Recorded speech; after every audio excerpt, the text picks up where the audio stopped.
오늘 말씀의 제목은 소리의 정체성입니다.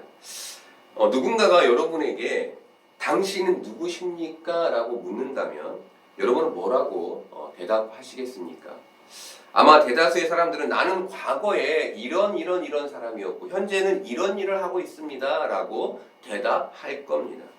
오늘 유대인들은 세례 요한에게 너의 정체가 뭐냐고 질문합니다. 통상적이라면 나는 사가랴의 아들이며 제사장의 후손입니다 라고 말해야 맞습니다. 하지만 세례 요한은 그렇게 말하지 않죠. 세례 요한은 나는 주의 길을 곧게 하라고 광야에서 외치는 자의 소리입니다 라고 말합니다. 세례 요한은 자신의 정체성을 소리로 이해합니다. 소리의 본질은 말씀이죠. 소리의 본질은 말씀입니다. 즉 나는 본질이 아니라는 말입니다. 나는 본질이 아닙니다라는 얘기를 하는 거죠. 나는 말씀이 아닌 소리로 사람들에게 예수님을 들려지게 하는, 예수님을 믿게 하는 사람입니다라는 겁니다. 이게 내 정체성이라는 겁니다. 세례 요한에 나는 주의 길을 곧게 하라고 광야에서 외치는 자의 소리라는 말은 이사야 40장 3절의 말씀, 외치는 자의 소리여 이르되 너희는 광야에서 여호와의 길을 예비하라 사막에서 우리 하나님의 대로를 평탄하게 하라를 인용한 겁니다. 인용. 이사야 40장 3절 말씀에 외침의 주체는 외부의 누군가입니다. 외부의 누군가가 이스라엘을 향하여 외치고 있는 거죠. 그 누군가가 너희는 광야에 주님께서 오실 길을 닦아야 해. 사막에 우리 하나님께서 오실 큰 길을 곧게 내어라 라고 외치고 있는 거죠. 그런데 세례 요한은 그 주체를 자신 삼아 자신을 소리로라고 말하는 겁니다. 소리. 자신을 주의 길을 준비하러 온 존재로 이해한 겁니다. 우리는 자신의 존재성을 직업과 학벌로 인식하는 시대를 삽니다. 이것은 세례 요한이 살던 시대에도 마찬가지였습니다. 바리새인들이나 서기관들 그리고 사독 계열의 제사장들 역시 세상의 위치나 직업에서 자신의 존재성을 찾았습니다. 나는 이런 사람이야. 소위 이런 거죠. 나는 국회의원이야. 이런 거예요. 그리고 그 직업과 학벌은 곧 자기 자신을 의미했습니다. 그런데 이것은 기독교인들이 추구하는 신앙의 모습, 삶의 모습이 아닙니다. 세례 요한은 그 당시 제자까지 거느린 대단한 선생이었습니다. 사람들이 따른다는 건 대단히 큰 힘이며 과시할 만한 조건입니다. 그런데 세례 요한은 자기 자신을 나는 그의 신발끈을 풀기도 감당하지 못하는 사람이라고 낮춥니다. 그 당시 신발끈을 푸는 건 종들의 역할이었습니다. 종들이 주인의 신발끈을 풀기 위해서는 무릎을 꿇어야 했죠. 그런데 세례 요한은 나는 나의 뒤에 오실 분 앞에서 그렇게 무릎을 꿇을 수조차 없는 존재, 납작 엎드릴 수밖에 없는 존재, 그런 자기 이해와 자기 정체성을 가졌던 겁니다. 세상이 창조되기 전부터 계셨던 그리스도 앞에서 자신을 티끌과 같은 존재로 인식한 것이죠. 여러분, 사람들이 나를 값없이 대한다면, 함부로 대한다면 그것은 결코 기분 좋은 일이 아닙니다. 그렇죠? 기분 상할 일이고 대단히 기분 나쁠 일이죠. 아이들도 자신을 귀하고 소중하게 대우해 주기를 바랍니다. 그리고 또 그런 사람을 좋아하고 따르죠. 이렇듯 사람이란 모두 존엄한 대우를 받고 싶어 합니다. 그런데 인간은 나를 티끌로 만드신 그분 앞에서만큼은, 하나님 앞에서만큼은 나의 값어치를 자랑하는 게 아닌 티끌이 되어야 하는 겁니다. 왜일까요? 왜 우리는 그분 앞에서, 그 하나님 앞에서 티끌이 되어야 하는 걸까요? 그분만큼 내가 티끌로 만들어졌음을 잘 아는 분이 없기 때문입니다. 창세기 1장에 보면 하나님이 뭐라고 말씀하십니까? 우리를 티끌로 창조하셨다고 말씀하시죠. 요즘 AI 기술이 발달해서 사람처럼 생각하는 로봇들이 만들어지고 있습니다. 그 지금의 로봇은, 그리고 옛날의 로봇처럼 그렇게 각지게 움직이지도 않습니다. 엄청 부드럽게 움직이죠. 하지만 로봇을 창조한 인간 편에서 로봇은 한낱 기계일 뿐입니다. 언제건 필요에 의해 부술 수 있고 다시 만들 수 있는 그런 거, 그냥 그런 거일 뿐인 것이죠. 인간을 창조하신 하나님 앞에서 인간 역시 그런 존재인 겁니다. 티끌. 세례 요한은 유대인들이 보낸 사람들로부터 세 가지 정체성에 대한 질문을 받습니다. 이것은 마치 사단이 예수님을 시험했던 것과 같은, 천하만국을 보여주며 네가 나에게 절하면 네가 본 이 세상 전부를 내가 너에게 주겠다라는 그 사단의 유혹과 같은 것이었습니다. 유대인들이 보낸 제사장들과 레위인들은 세례 요한에게 네가 누구냐라고 질문합니다. 그의 첫 번째 대답은 나는 그리스도가 아니라였습니다. 나는 그리스도가 아니라. 그 당시 유대인들은 하나님이 이스라엘을 로마에서 독립시켜낼 왕을 보내주실 것이라는 믿음이 있었습니다. 그리고 사람들은 세례 요한이 그 그리스도일 수 있다고 생각했습니다. 그래, 저 세례 요한이면 아마 하나님이 보내신 왕일 수 있어 라고 생각하는 것이죠. 이것은 세례 요한이 조금만 욕심을 부리면 그리스도의 호칭을 얻어 부와 명예를 누릴 수 있는 절호의 기회였습니다. 그런데 세례 요한은 자신이 그리스도가 아님을 분명히 밝힙니다.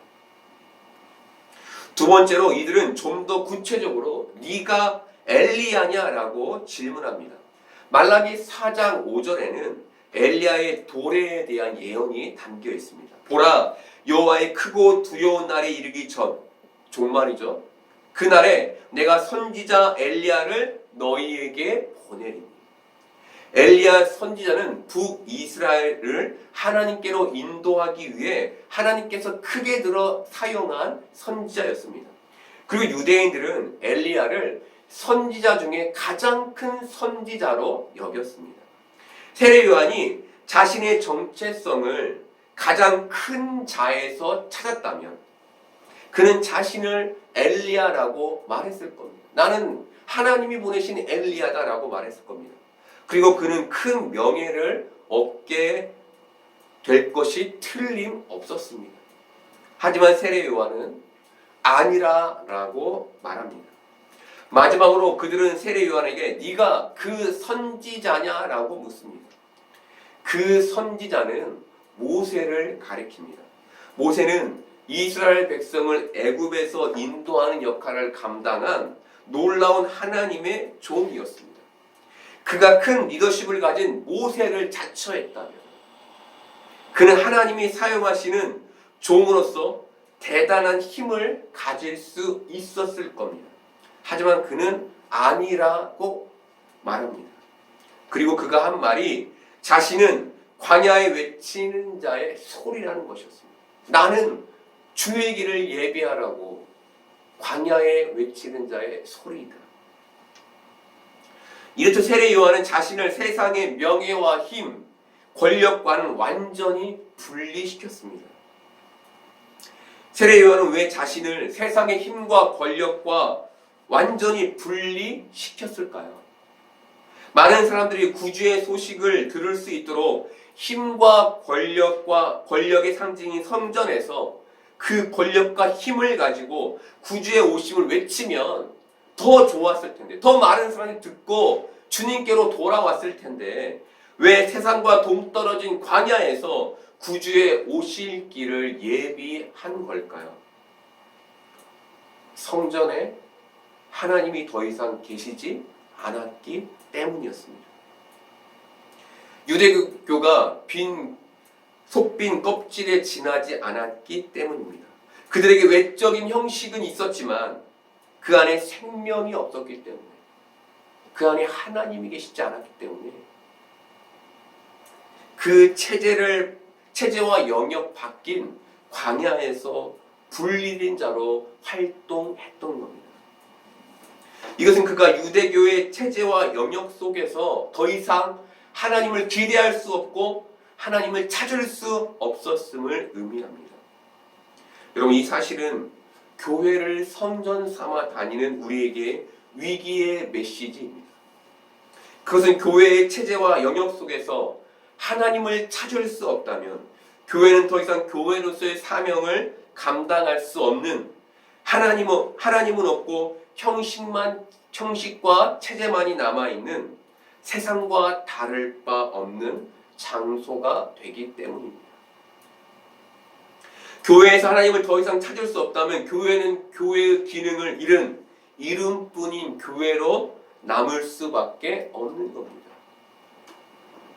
이스라엘 성전이 종교적 껍질 속에 있을 수밖에 없었던 이유는 그들이 자기 정체성을 자신의 직업과 위치에서 찾았기 때문이었습니다.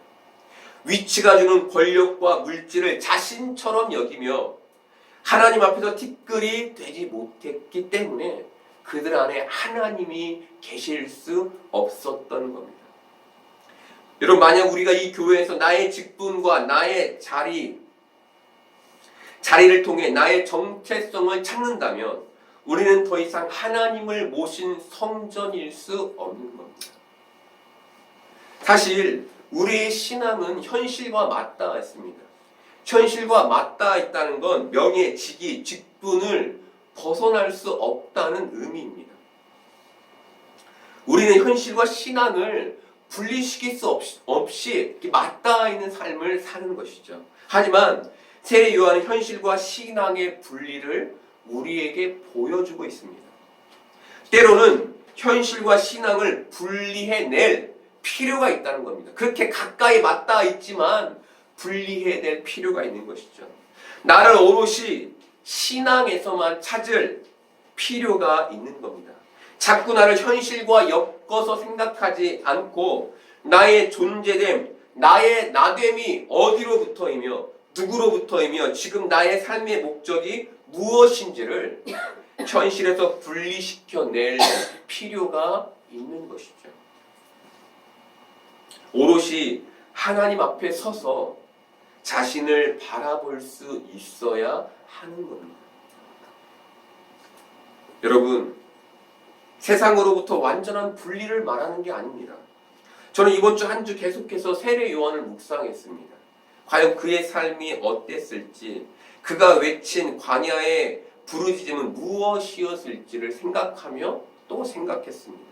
조그만 생각을 바꾸면 따뜻하고 편한 자리, 존경을 받을 수 있는 자리에 오를 수 있는데 왜 그는 그 현실을 마다하고 자신을 그 현실과 분리시킨 그 자리, 그 광야의 자리로 향했을까? 생각하고 또 생각했습니다.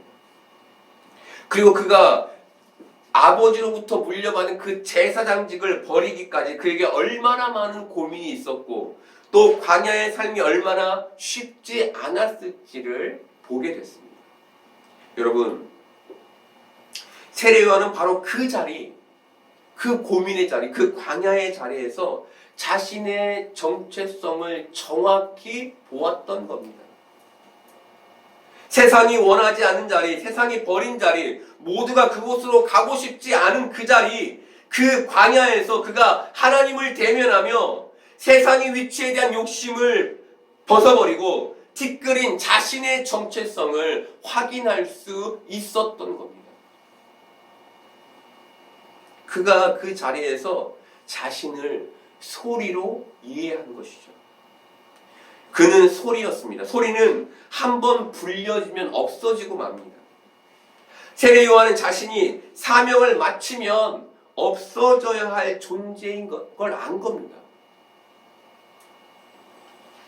그런데 2000년이 지난 지금도 이스라엘에는 세례 요한을 따르고 있는 세례 요한파가 존재합니다.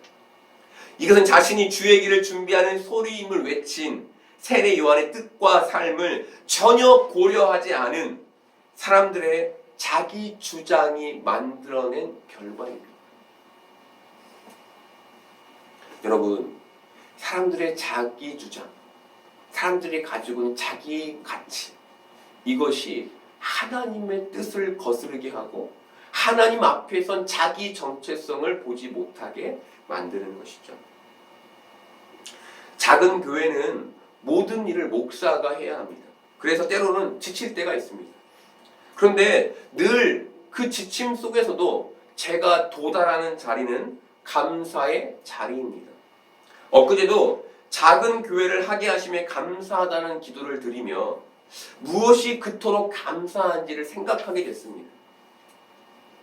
제게 가장 중요했던 감사는 광야에서 티끌의 존재로 하나님을 대면할 수 있다는 것이었습니다. 어떤 감투도 쓰지 않은 오직 나라는 존재로 서서 하나님을 볼 수 있다는 게 감사의 기도였습니다. 여러분, 세상에서 작아지라고 말하는 게 아닙니다. 하나님 앞에서 작아지라는 겁니다. 그런데 하나님 앞에서 작은 자가 되려면 세상의 권력, 명예, 돈에 선을 그을 수 있어야 한다는 겁니다. 그 세상이 주는 높음, 그 세상이 주는 편안함, 그 세상이 주는 힘을 가지고는 작아질 수 없다는 겁니다. 그것에 선을 그어야만 하나님 앞에서 작아질 수 있는 겁니다. 그래서 우린 높은 자리에 올라가기 위해, 세상이 존경하는 자리에 이르기 위해, 세상의 힘을 갖기 위해 하나님께 기도하는 자리에서 좀 벗어날 필요가 있는 겁니다. 하나님, 저에게 이것 좀 주세요. 이제 그만 그 자리에서 내려와 하나님을 대면하는 자리, 광야의 자리, 감투를 벗은 자리에서 나의 존재성, 티끌이 나를 바라볼 수 있어야 하는 것이죠. 이렇듯 세상과 나를 분리시켜야만 나 자신, 내가 소리임을 그때서야 발견할 수 있는 겁니다. 유대인들이 보낸 사람들의 질문에 세례 요한은 3번의 아니요로 대답했습니다. 그런데 이들에게는 궁금증이 있었습니다. 그것은 네가 그리스도도 아니요 엘리야도 아니요 그 선지자도 아닐진데 왜 세례를 베푸냐는 것이었습니다. 너에게 그런 행정권을 준 게 누구냐는 겁니다. 이런 질문한 자들은 바리새인들이 보낸 자들이었습니다. 바리새인들이 궁금했던 건 네가 누구냐가 아니라 그 세례자의 행위와 그가 주는 세례의 합법성에 있었던 겁니다.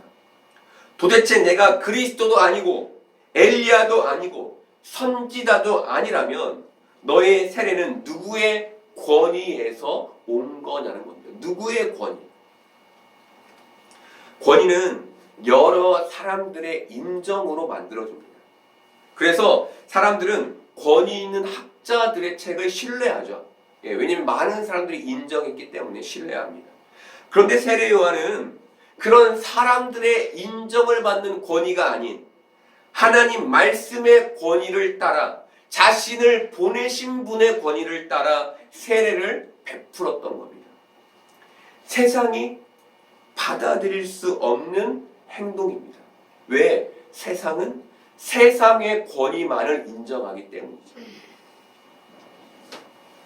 세례 요한은 세례의 합법성에 대해 묻는 사람들 앞에서 나는 물로 세례를 베풀거니와 너희 가운데 너희가 알지 못하는 한 사람이 섰으니 곧 내 뒤에 오시는 그이라. 나는 그의 신발끈을 풀기도 감당하지 못하겠노라 라고 대답했습니다.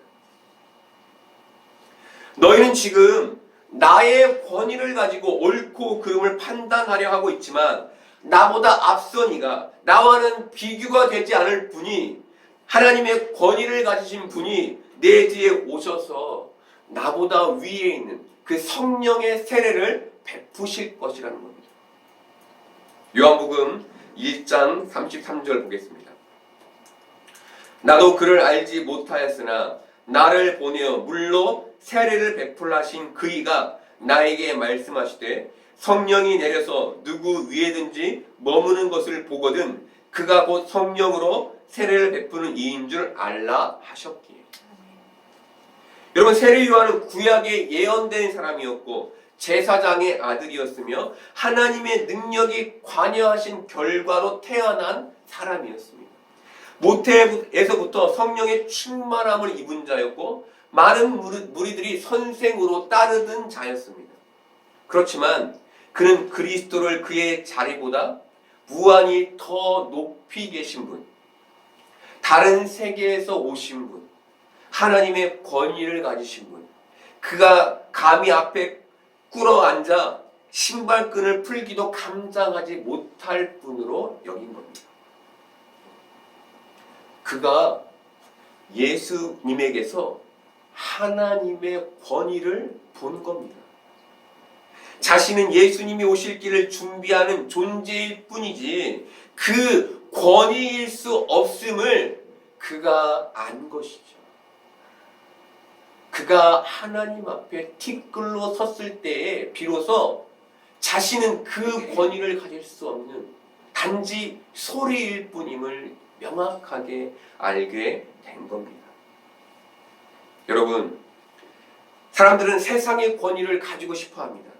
하지만 티끌로서의 자기 정체성을 인식한 우리는 세상의 권위가 아닌 하나님의 부르심, 하나님의 명령, 하나님의 권위에 순종하며 다시 오실 주님의 길을 준비하는 사람들인 겁니다. 많은 사람들이 높은 자리에 오르기를 원하죠. 그리고 그것을 하나님의 축복이라고 생각합니다. 그런데 여러분, 정말 그 자리가 하나님의 축복일까요?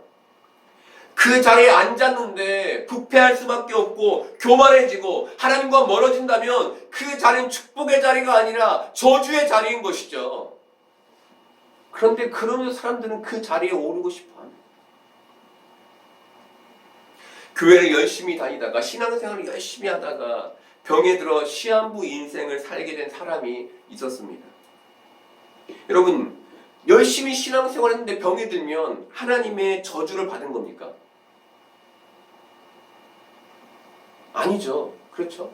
이분은 하지만 가까워오는 죽음에 두려움을 가질 수밖에 없었습니다.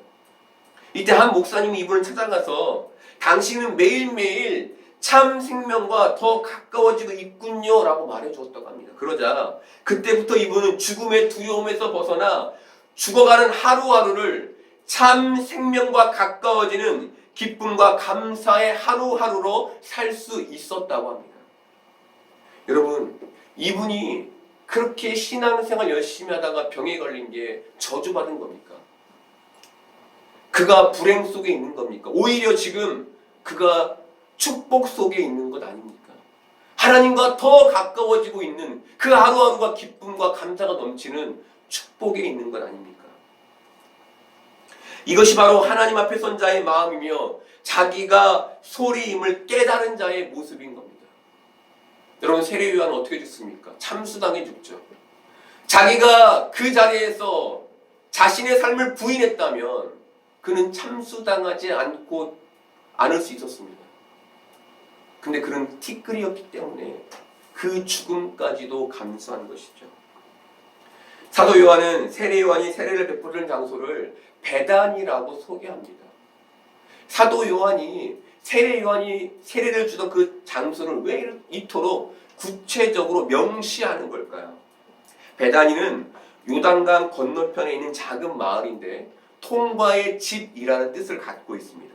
이곳은 여호수아가 이스라엘 백성들을 데리고 요단강을 건너 가나안에 입성한 첫 땅으로 알려져 있습니다.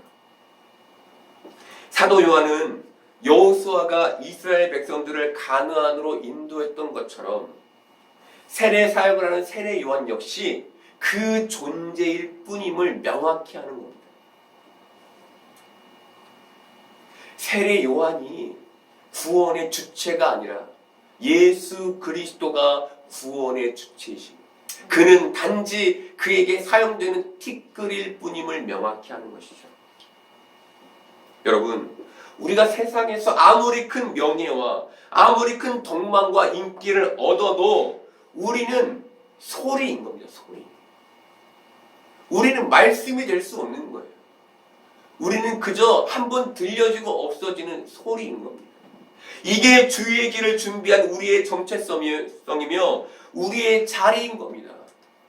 사도 요한은 이것을 우리에게 명확히 하고 있고 세례 요한은 그의 삶으로 이것을 명확히 우리에게 보여주는 겁니다.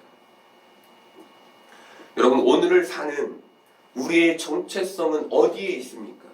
만약 우리의 정체성이 세상의 직위, 명예, 학벌에 있다면 그것은 잘못된 정체성인 겁니다. 우리는 그 현실에 세례 요한처럼 아니요, 아니요, 아니요 라고 대답할 수 있어야 하는 겁니다.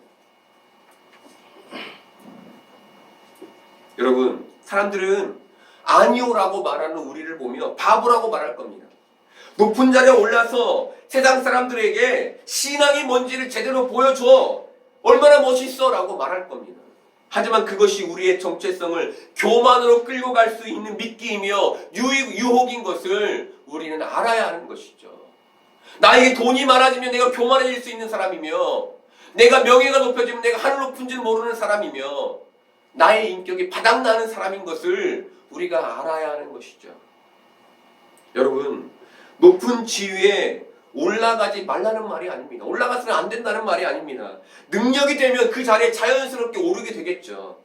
하지만 그 자리에 기어코 오르려 한다면, 그 자리에 기어코 오르는 욕심을 가지고 그것 자체가 나의 목적이 되어 삶을 산다면 그것이 바로 곧 나의 정체성이 있는 자리라는 겁니다. 내가 소리로서의 자리를 찾지 못하고 있다는 겁니다. 여러분, 욕심이 탐심이 되면 사망에 이른다고 성경에 말하고 있죠. 우리는 욕심이 탐심이 되어 우리의 신앙을 삼키지 못하도록 우리를 세상과 분리시키는 작업을 해나가야 하는 겁니다. 그걸 세례 요한이 아니요, 아니요, 아닙니다 라고 말하는 것이죠. 여러분, 사람이 아닌 하나님 앞에서 티끌된 정체성을 갖는 여러분들 되기를 바랍니다. 그래서 이 세상에서 주의 길을 준비하는 소리의 삶을 살아내는, 높은 곳을 낮아지게 하고 골짜기를 메워내는 그런 복된 삶을 사는 여러분들 되시기를 소망합니다.